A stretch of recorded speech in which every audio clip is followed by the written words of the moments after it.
بسم اللہ الرحمن الرحیم والصلاة والسلام علی سید المرسلین والحمد للہ رب العالمین۔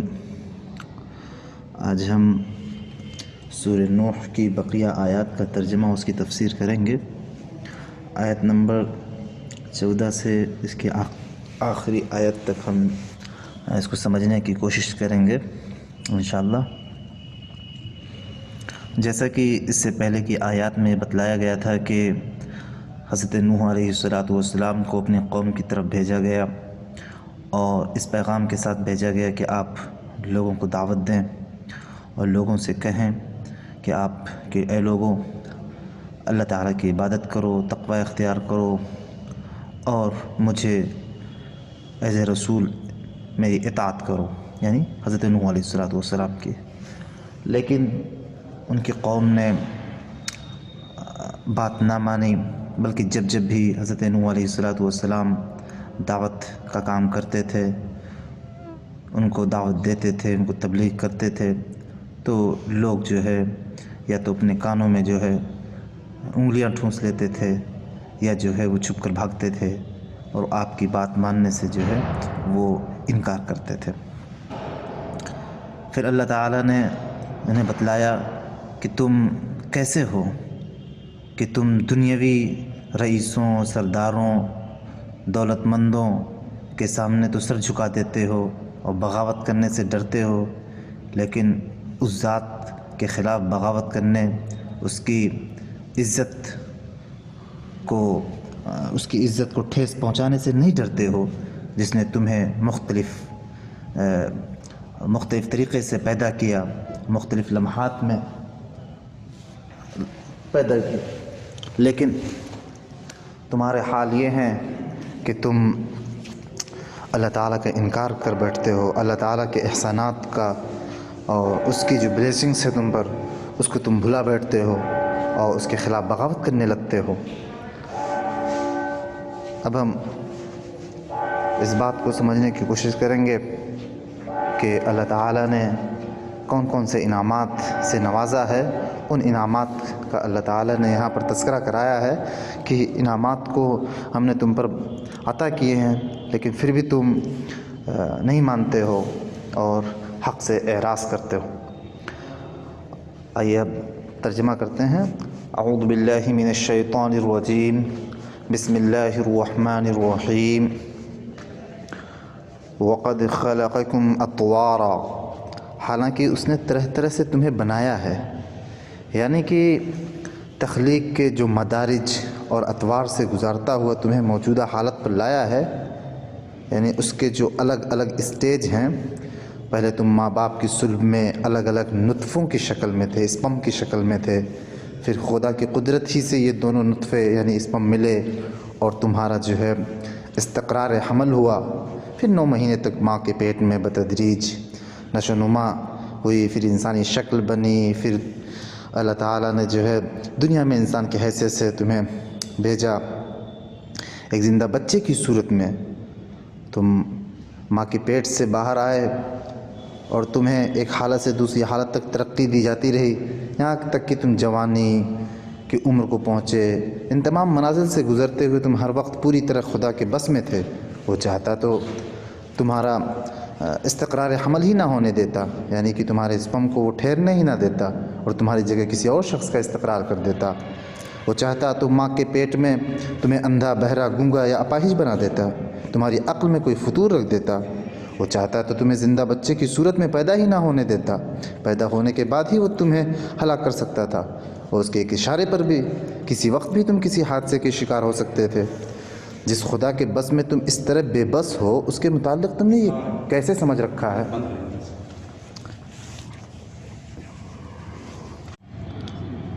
تم نے یہ کیسے سمجھ رکھا ہے کہ اس کی شان میں ہر گستاخی کی جا سکتی ہے، اس کے ساتھ ہر طرح کی نمک حرامی اور احسان فراموشی کی جا سکتی ہے، اس کے خلاف ہر قسم کی بغاوت کی جا سکتی ہے، اور ان حرکتوں کا کوئی خمیازہ تمہیں بھگتنا نہیں پڑے گا۔ أَلَمْ تَرَوْا كَيْفَ خَلَقَ اللَّهُ سَبْعَ سَمَاوَاتٍ طِبَاقًا، کیا دیکھتے نہیں ہو کہ اللہ نے کس طرح 7 آسمان تہ بر تہ بنائے ہیں؟ طباقاً تہ بتہ. وجعل القمر فیہن نورا وجعل الشمس سراجا، اور القمر چاند، اور اس میں چاند بنایا ہے نور کی طرح، اور سورج کو چراغ بنایا ہے. سراج کہتے ہیں چراغ کو، اور شمس سورج، اور القمر چاند کو کہتے ہیں نور، جس میں جو ہے ایک ایسی روشنی ہو جو آپ کو آپ اس کو دیکھ سکیں، آپ اس سے جو ہے بڑی ہی اچھے طریقے سے آپ اس کو فیس کر سکیں، اور وہ خوبصورت لگے آپ کو. اس روشنی کے معنی میں سورج کی طرح نہیں، جس سورج کو آپ جو ہے فیس ٹو فیس نہیں دیکھ سکتے، آنکھ سے آنکھ نہیں ملا سکتے، کیونکہ اس کی شعاعیں بہت تیز ہوتی ہیں. لیکن نور میں ایسا نہیں ہوتا، یہ چاند والے نور. واللہ انبتکم من الارض نباتا، اور اللہ نے تم کو زمین سے عجیب طرح اگایا ہے. یہاں دیکھیے کہ زمین کے مادوں سے انسان کی پیدائش کو نباتات کے اگنے سے تشبیہ دی گئی ہے. یعنی کہ جس طرح کسی وقت اس زمین پر کوئی نباتات موجود نہ تھے، ٹھیک ہے، اور پھر اللہ تعالیٰ نے یہاں ان کو اگا دیا. یعنی کوئی کسی طریقے کا فلورا اینڈ فونا، یعنی کسی طریقے گھاس پھوس یا کسی طریقے کوئی نباتات یہاں پر موجود نہیں تھے اس زمین پر. اسی طریقے سے تمہارا بھی کوئی وجود نہیں تھا، لیکن جس طریقے سے اللہ تعالیٰ نے اس زمین پر نباتات کو اگایا، اسی طریقے سے اللہ تعالیٰ نے تمہیں اس زمین پر جو ہے اگایا ہے، پیدا کیا.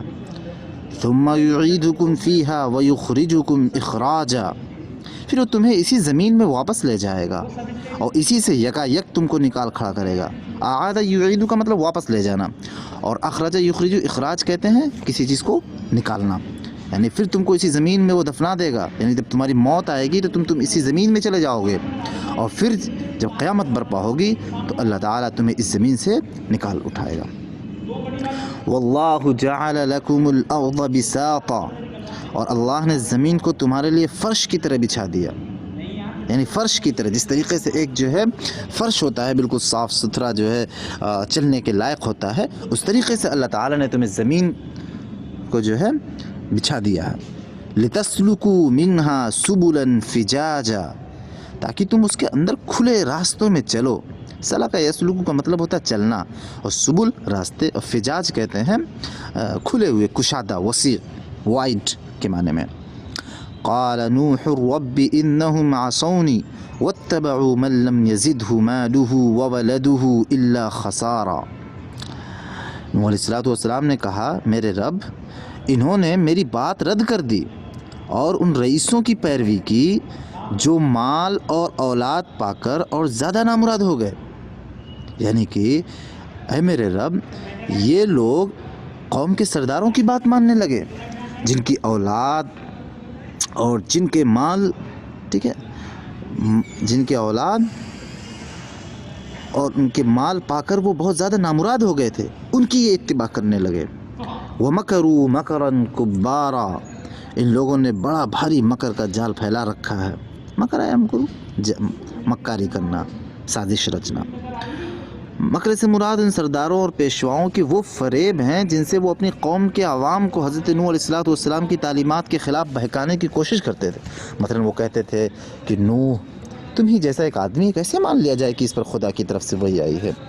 نوح کی پیروی تو ہمارا اراذل نے بے سوچے سمجھے کر لی. یعنی کہ جو چھوٹے طبقے کے لوگ ہوتے ہیں انہوں نے، یعنی گھٹیا لوگوں نے جو ہے قبول کر لی ہے. اگر اس کی بات میں کوئی وزن ہوتا تو قوم کے اکابر بڑے لوگ اس پر ایمان لاتے. خدا کو اگر بھیجنا ہوتا تو کوئی فرشتہ بھیجتا. اگر یہ شخص خدا کا بھیجا ہوا ہوتا تو اس کے پاس خزانے ہوتے، اس کو علم غیب حاصل ہوتا اور فرشتوں کی طرح انسانی حاجات سے بے نیاز ہوتا. اس طریقے کے بے تکے جو ہے الزامات لگا کر یا بے تکے بہانے بنا کر جو ہے وہ قوم کے لوگوں کو اپنی طرف کھینچ لیتے تھے حضرت نوح علیہ السلام سے بچا کر. وقالوا لا تذرن آلهتكم ولا تذرن ودا ولا سواعا ولا يغوث ويعوق ونسرا. انہوں نے کہا ہرگز نہ چھوڑو اپنے معبودوں کو، یعنی ان کے سرداروں نے کہا کہ ہرگز نہ چھوڑو اپنے معبودوں کو، اور نہ چھوڑو ود کو، نہ سوا کو، نہ یغوث کو، نہ یعوق کو، نہ نصر کو. یہاں پر جو ہے ود، سوا، یغوث، یعوق، نصر، یہ سب بت ہیں جن بتوں کی جو ہے یہ لوگ اس وقت پوجا کرتے تھے، اور یہ ایسے بت تھے جن کی پوجا جب آپ صلی اللہ علیہ وسلم آئے تب بھی اس وقت بھی لوگ ان کی پوجا کیا کرتے تھے، اس لیے ان بتوں کا نام یہاں پر مینشن کیا گیا، ذکر کیا گیا۔ وَقَدْ أَضَلُّوا كَثِيرًا وَلَا تَزِدِ الظَّالِمِينَ إِلَّا ضَلَالًا، انہوں نے بہت لوگوں کو گمراہ کیا، اور تو بھی ان ظالموں کو گمراہی کے سوا کسی چیز میں ترقی نہ دے، یعنی کہ اے اللہ ان سرداروں نے، ان رئیسوں نے بہت گمراہ کیا ہے لوگوں کو، اور تو بھی ان ظالمین کو جو ہے ترقی دے، تو گمراہی میں ترقی دے۔ مما خطیئاتہم اغرقوا فادخلوا نارا فلم یجدوا لهم من دون اللہ انصارا، اپنی خطاؤں کی بنا پر ہی وہ غرق کیے گئے اور آگ میں جھونک دیے گئے۔ خطیئاتہم یعنی ان کے کرتوتوں کی وجہ سے، ان کے گناہوں کی وجہ سے انہیں جو ہے ڈبایا گیا، انہیں جو ہے جہنم میں داخل کر دیا گیا۔ فلم یجدوا لهم من دون اللہ انصارا، پھر انہوں نے اپنے لیے اللہ سے بچانے والا کوئی مددگار نہ پایا، یعنی غرق ہونے پر ان کا قصہ تمام نہیں ہو گیا۔ یعنی حضرت نوح علیہ السلام کی قوم کا واقعہ تو یہی تھا کہ سب کے سب جو ڈبا دیے گئے تھے، تو یہاں پر کہا جا رہا کہ غرق ہونے پر ان کا قصہ تمام نہیں ہو گیا، بلکہ مرنے کے بعد فوراً ہی ان کی روحیں آگ کے عذاب میں مبتلا کر دی گئی۔ یہ بیائی وہی معاملہ ہے جو فرعون اور اس کی قوم کے ساتھ کیا گیا تھا۔ اس سے پتہ چلتا ہے کہ برزخ کا عذاب بھی ہوتا ہے، ثابت ہوتا ہے۔ وقال نوح رب لا تذر على الارض من الكافرین دیارا، اور نوح علیہ السلام نے کہا میرے رب ان کافروں میں سے کوئی زمین پر بسنے والا نہ چھوڑ۔ وذر یذر مطلب چھوڑنا کے معنی، اور دیارا کہتے ہیں بسنے والا۔ انک ان تذرهم یضلوا عبادک ولا یلدوا الا فاجرا کفارا، اگر تو نے ان کو چھوڑ دیا تو یہ تیرے بندوں کو گمراہ کریں گے، اضل یضل گمراہ کرنا، ولا یلدوا الا فاجرا کفارا، اور ان کی نسل سے جو بھی پیدا ہوگا بدکار اور سخت کافر ہی ہوگا۔ پھر کہا کہ رب اغفر لی ولوالدی ولمن دخل بیتی مؤمنا وللمؤمنین والمؤمنات ولا تزد الظالمین الا تبارا، میرے رب مجھے اور میرے والدین کو اور ہر اس شخص کو جو میرے گھر میں مومن کی حیثیت سے داخل ہوا ہو، اور سب مومن مردوں اور سب مومن عورتوں کو معاف فرما دے، اور ظالموں کے لیے ہلاکت کے سوا کسی چیز میں اضافہ نہ کر۔ تبارہ کہتے ہیں ہلاکت کے معنی میں۔ اس طریقے سے اس صورت کا اختتام ہو جاتا ہے۔ اس میں بہت سارے پیغام ہیں کہ ایک قوم کس طریقے سے جو ہے عذاب کی مستحق ہو جاتی ہے، اور اس پر عذاب کیسے مسلط ہوتا ہے، اور ایک فرد کا اس میں کیا رول ہوتا ہے۔ ان سارے چیزوں کے بارے میں انشاءاللہ ہم اگلی ویڈیو میں بات کریں گے، اور ساتھ میں یہ بھی بات کریں گے کہ اس صورت کے ذریعے ہمیں اپنی زندگی میں عملی طور پر کیا کرنے کے لیے کون کون سے اسباق، کون کون سے لیسنس ملتے ہیں، اور کون سی دعائیں ہمیں اپنی زندگی میں پڑھنی چاہیے جس سے ہمیں جو ہے جنت نصیب ہو۔ انشاءاللہ ہم اس پر اگلی ویڈیو میں بات کریں گے۔ وآخر دعوانا ان الحمد للہ رب العالمین۔